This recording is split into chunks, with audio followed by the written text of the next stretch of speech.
इश्क उनसे ही बेइंतहा होती है जिनको किस्मत में खुदा लिखना भूल जाते हैं।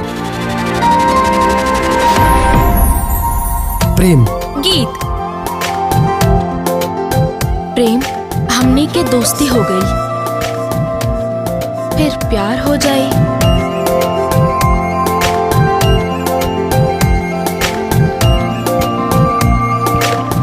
शादी खातिर हमार घर वाला ना मानी है और हम यहाँ ऐसे कूद के मर जाए। प्रेम अपन दोस्त के हाथ और साथ कबो ना छोड़ेला। तू हरे सनेहिया में हे हो सांवरिया, सच कहता नहीं हम भाई नहीं भंवरिया। कवना सचवा में गढ़ के बनौले भगवान होए जान काहे बन गइलू। हमरा से शादी करला ना गीत, हमरा माई के बहू बन जाना गीत। दुश्मन के घर का चूल्हा नहीं,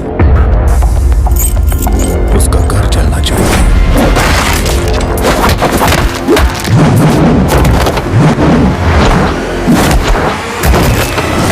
हम गीत के आपसे कई ज्यादा प्यार करेंगे। बस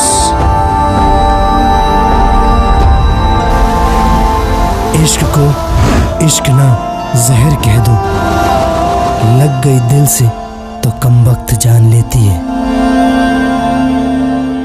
तोर बेटा कलंक के कारिक बा, जे अपने साथे साथे हमारी बेटी के भी कलंकित कर दी।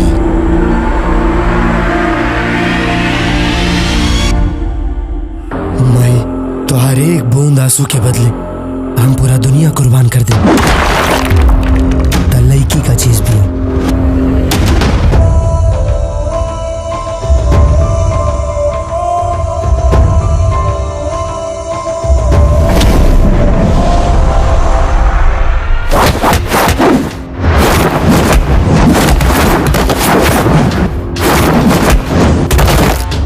दम किसमें जो शमा इश्क की बुझा दे, मेरा जुनून उसे जीते जी जला देगा। जान काहे बन गइलू देवता समान हो, जान